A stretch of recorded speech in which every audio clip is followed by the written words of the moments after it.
ქორწინების სახლის თბილისში პირველად სანაპიროზე მაშინდელი კამოს ახლანდელი უზნაძის ქუჩაზე გაიხსნა 1964 წელს და საზეიმო გახსნა იყო ეს. პირველი წყვილი, რომელმაც მოაწერეს ხელი, თავად ქორწინების სახლის არქიტექტორი ვილენ ალავიძე და მისი მეუღლე ლამარა გაგუა იყვნენ. დღეს იუსტიციის სახლი მომხმარებელს ქორწინების რეგისტრაციის მრავალფეროვან სერვისს სთავაზობს. ამ თემაზე მეც ჩვენი სტუმარი იუსტიციის სახლის წარმომადგენელი თბილისის მესამე ქორწინების სახლის მთავარი სპეციალისტი თამარ ძოწენიძე ისაუბრებს. მოგესალმებით. მოგესალმებით. გამარჯობა. ძალიან მნიშვნელოვან და საინტერესო თემაზე ვსაუბრობთ. მიხარია თქვენი ნახვა ამ სტუდიაში და მრავალფეროვან სერვისს თავაზობს ქორწინების სახლი თქვა აღნიშნე. დღეს უკვე მოქალაქეებს და რომ გვიამბოთ რას ნიშნავს ეს გარდა ამ ტრადიციული ხელისმოწერის ცერემონიისა კიდევ რა სერვისს მივიღებთ ქორწინების სახლში. იუსტიციის სახლი მართლაც გვანებივრებს მე მგონი მრავალფეროვანი სერვისებით. ქორწინების რეგისტრაციაზე ვსაუბრობთ. ქორწინების რეგისტრაცია შესაძლებელია ქორწინების სახლებში, ქორწინების სივრცეებში, შენობის გარეთ წყვილის მიერ შერჩეულ ადგილას. ასევე იუსტიციის სახლის ნებისმიერ ფილიალში და თქვენ წარმოიდგინეთ ნებისმიერ სოფელში, სადაც გადაადგილდება მობილური იუსტიციის სახლი. რამხელად საინტერესოა. კომფორტია, ხო, ადამიანისთვის. ფაქტობრივად შეიძლება ითქვას, რომ მთელი საქართველოს მასშტაბით ნებისმიერ ლოკაციაზე და პირველი ეს კითხვა გამიშთა, რომ აი თქვენი დაკვირვებით ყველაზე ხშირად წყვილები რა ადგილს ირჩევენ ხოლმე იმისთვის, რომ ხელი მოაწერონ რომანტიულ გარემოში. იცით როგორ იყოფა ხოლმე? ირჩევენ ან ისეთ ადგილებს, საიდანაც ძალიან ლამაზად ჩანს თბილისის ხედები, ესეთ შემაღლებულ ადგილებს. კი ბატონო. ან სადაც არის უფრო მეტი სიმწვანე. არ ვიცი, ბუნებასთან ახლოს მართლაც უნიკალურია ხოლმე და შენ თვითონაც სხვანაირი განწყობა გაქვს, იცით, რომ ატარებ რიტუალს. როდესაც რაღაც საოცარ სილამაზეში ხარ ხოლმე. და იღებ მონაწილეობას ამ დიდ ბედნიერებაში. ახლა დავესწარი კი შევესწარი უფრო სწორედ ისე გასვლით ხელის მოწერას გრიგორეთში ვიმყოფებოდი და ზღვის სანაპიროზე ვიყავი და უცბად დაიწყეს იქ რაღაცის აწყობა. მე ვერ მივხვდით. თავიდან მეგონა რომ ჩვენ გადაღებაზე ვიყავით იქ და მეგონა რომ რაღაც გადაღების რაღაც გადმოიტანეს აქ პირდაპირ სანაპიროზე ქვიშაში. დაიდგა სკამები, დაიდგა თეთრი რაღაც მორთულობებით ყვავილები, ეს არკა იმისი, ესეც ყვავილებით მორთეს და თურმე ქორწილის ხელის მოწერის ცერემონია პირდაპირ ზღვის პირას ჰქონდათ დაგეგმილი. ანუ ესეც რაღაცა თავისებური ფანტაზიაა და ძალიან კაი მიგნებაა, რომ პირდაპირ ზღვასთან ახლოს ჰქონდათ.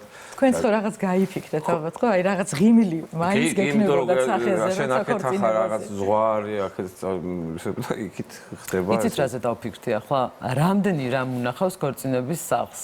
60 წელზე მეტი გავიდა, ხო? კი ბატონო. და 60 წელი ნამდვილად ისტორია არის და წარმომიდგენია რამდენი წყვილი იყო. არა, ვერ წარმომიდგენია, მე მგონი ჯობია რომ თქვენ გითხრათ რამდენ წყვილს უმასპინძლა ქორწინების სახლმა ამ დრომდე. მართლაც 1964 წლიდან ძველი კამოს ქუჩა იყო და ახლანდელი დიმიტრი უზნაძის 80,000-ზე მეტი წყვილი დარეგისტრირდა და წარმოიდგინეთ, სიყვარულით არის გაჯერებული მარტო ამ ქორწინების სახლში. და რამდენი ესეთი ოჯახის ისტორია დაიწყო. ბევრი ისტორია, იმიტომ რომ ხა ჩემი მშობლების თაობიდან მახსოვს ფოტოებიც აქვს სახლში. კიბესთან გადაღებული ხო? კიბესთან ან თვითონ შესასვლელთან ან ბევრი ისეთი დღეებია იმ თაობის ხალხისთვის გატარებული მნიშვნელოვანი დღეები და ეს აღბეჭდილია, ეს არსებობს და მაგრამ მარტო კამოს ანუ დიმიტრი უზნაძეზე მდებარე ქორწინების სახლი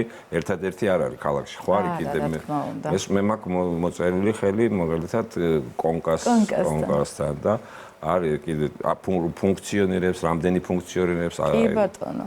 ზოგადად აი თავიდან რომ დაიწყეთ საუბარი, იცით რა გამახსენდა?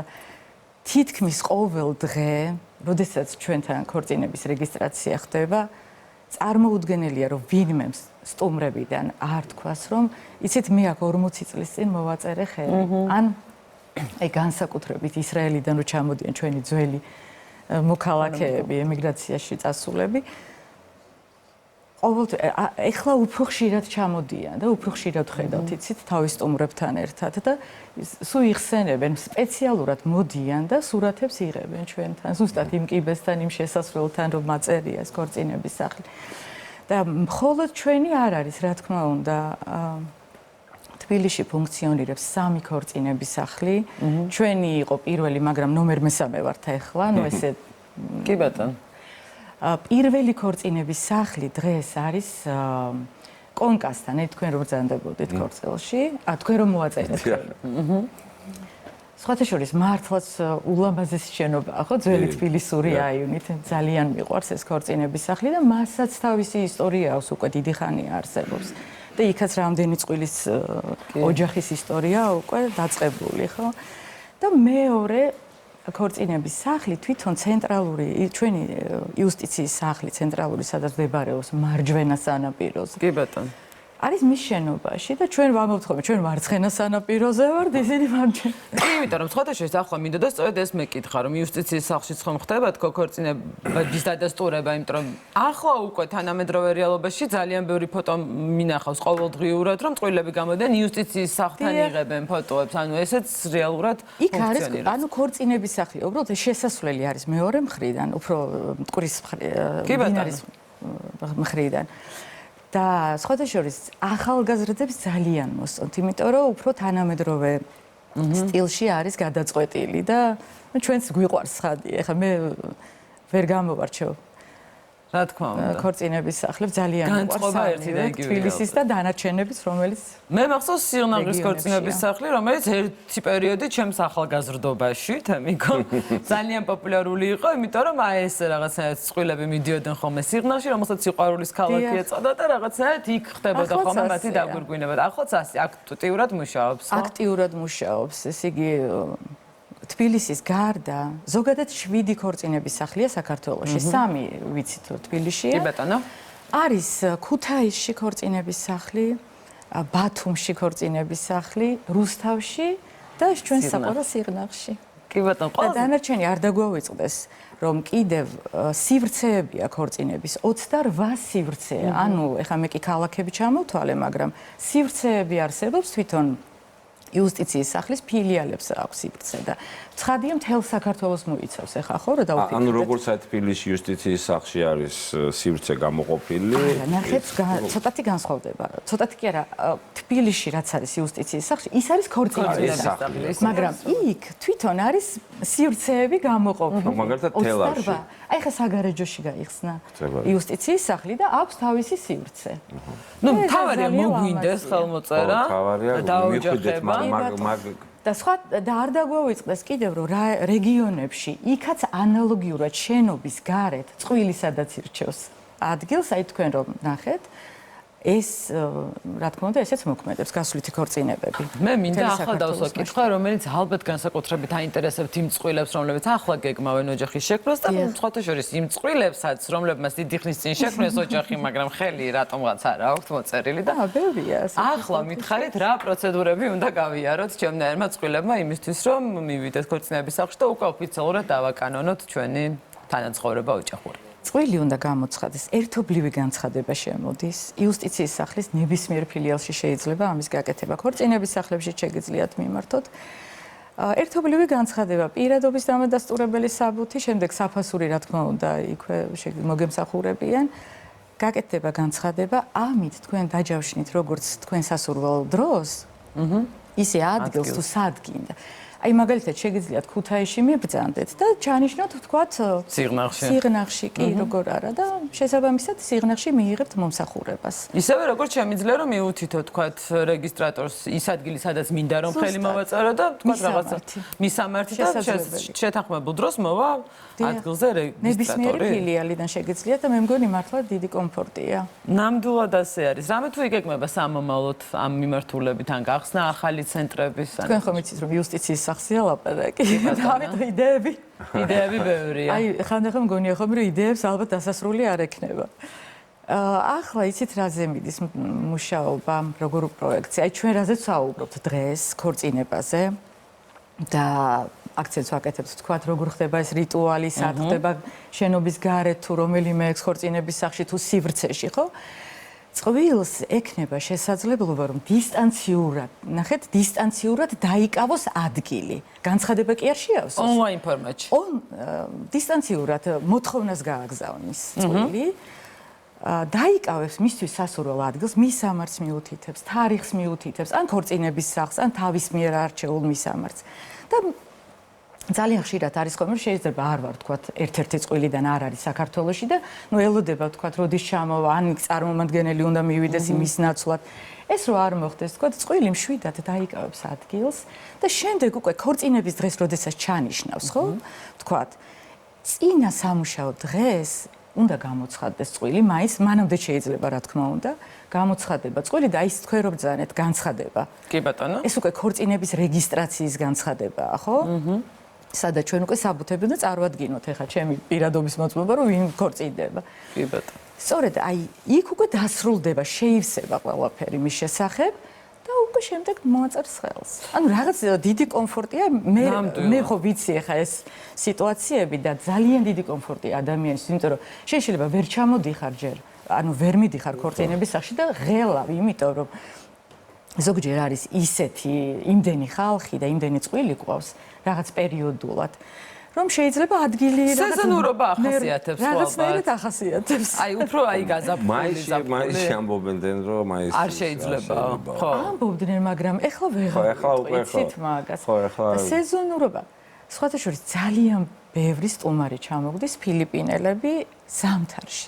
იმიტომ რომ თოვლის ნახვა უნდა ეს უნდა დავაზუსტო. ანუ საქართველოში ქორწინების სახლში ხელმოწერა შეუძლიათ უცხო ქვეყნის მოქალაქეებსაც? ძალიან ბევრი სტუმარი ყავს უცხო ქვეყნიდან. საინტერესო და უფრო მეტად ფილიპინიდან ძალიან ბევრი საყვარლესი ხალხი ჩამოდის. საერთაშორისო დოკუმენტად იქცევა, ხო?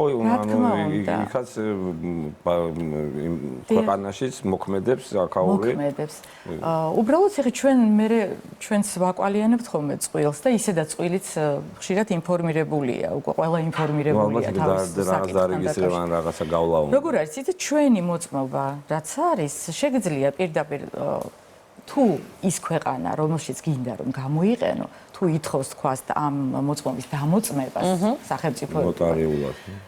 იუსტიციის სახლში უნდა მაშინ ჩააბარო ეს ისევ ეს მოწმობა და მოითხოვო შესაბამისად თარგმანი შერა ენაზეც გინდა და აპოსტილი ან ლეგალიზაცია. გააჩნია ის ქვეყანა რას ითხოვს. ну ეს წვილმა იცის უკვე ეს მის ქვეყანაში შეაგროვებს ინფორმაციას და მაგითო ჩამოდის რომ ეს ყველაფერი იგი გამოიყენოს. დიახ, მაგრამ არის ქვეყნები რომელსაც არ ჭირდება ასეთი დადასტურება და უბრალოდ თარგმანიც წაიღებ. ფილიპინებიდან, ისრაელიდან კიდე ყველაზე ხშირად საიდან გსტუმრობენ? უსაყვარლესი ხალხი სხვათა შორის ჩამოდიან. იცით როგორი ემოციურები არიან? წარმოიდგინეთ ადამიანი ჩამოდის უდიდესი ჩემოდნით და მთლიანად ქორწინების გაბაუდეში. საინტერესო. აი ესეთი რაღაცები, როდესაც საუბრობთ ზოგადად ქორწინებაზე, რა თქმა უნდა, ღიმილის მომგვრელია და რაღაცნაირად ვფიქრობთ ხოლმე ესეთ ემოციურ მომენტებზე. მაინტერესებს ყველაზე უცნაურიან, აი სახალისო, აი რაც თქვენ აქ ხართ რა, მე გადაგხდენიათ, აი მაგათად ორი ძალიან დაშორებული გეოგრაფიულად გულისხმობ ქვეყნის წარმომადგენელი შეუღლებულ ან რაღაც სასაცილო მომენტი. მიჩვეულები ვართ, რომ სხვადასხვა ქვეყნის წარმომადგენლები ქორწინდებიან და როგორ პოულობენ ერთმანეთს და სხვათა შორის იმ მომენტში, როდესაც ბეჭდებს ცვლიან, ან როდესაც შემდეგ შამპანიურს მიირთმევენ, იხსენებენ ხოლმე თავის ისტორიას და ზოგჯერ ამბობენ ხოლმე, რომ რა ბედნიერები ვართ, ჩვენ გვიხსნიან, რომ როგორი ბედნიერები არიან, რომ მათთვის საქართველო არის ჯადოსნური ქვეყანა, რომ აქ ამბობენ ხოლმე, თქვენ არ იცით, რომ რამხელა ბედნიერება ჩვენთვის, რომ სწორედ აქ მოხდა ჩვენი ქორწინების რეგისტრაცია და თქვენ არ იცით რამხელა გზა გამოვიარეთ ამისთვის.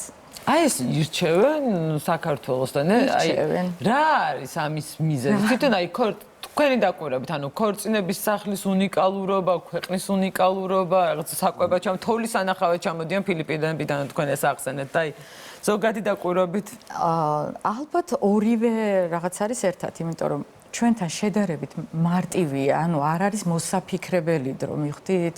და წყვილისთვის მარტივი ერთი კვირით ჩამოვა. წინასწარ რო იძლევა ადრე უნდა განაცხადე რომ შეგეტანა რაღაცა აი ზუსტად. რამოდენიმე თვე იყო, ხო. თანაც თუ საბუთები აქვს წესრიგში, იმავე დღეს შეუძლია რომ დაქორწინდეს და ძალიან მოხერხებულია მათთვის. და ამასთან ერთად ეხლა რო ჩადიხარ ამ ხელა მანძილს გადიხარ, რა თქმა უნდა, ყველა დეტალი იცი, უკვე იცით. ერთხელ ვიყავი, აი არ დამავიწყდება გარეჯის ციხეზე. დიახ. და უნიკალური, აი ჩემთვის იყო ისეთი ემოციური, იმიტომ რომ ეს წყვილი იყო ისრაელიდან ჩამოსული და არავინ არ დახმარებია მათ. იცით, თვითონ მოძებნეს, იმიტომ რომ ვკითხე რომ საიდან მოხდით. აი როგორ მოძებნეთ ეს ადგილი? იმიტომ რომ ჩემთვისაც საოცრება იყო და როგორ მოძებნეთ ეს ადგილი?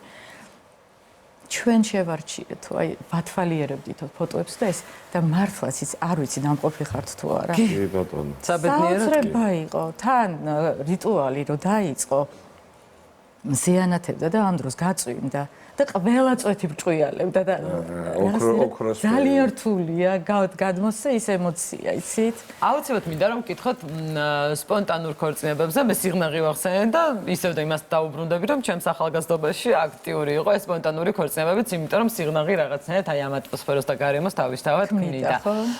ხშირია? ხშირია სხვათა შორის. არის ხოლმე აი ზოგჯერ 5 საათზე მოდის ხოლმე წვილი, რომ უნდა განცხადების გაკეთება, რომ უცებ გადავწყვიტეთ.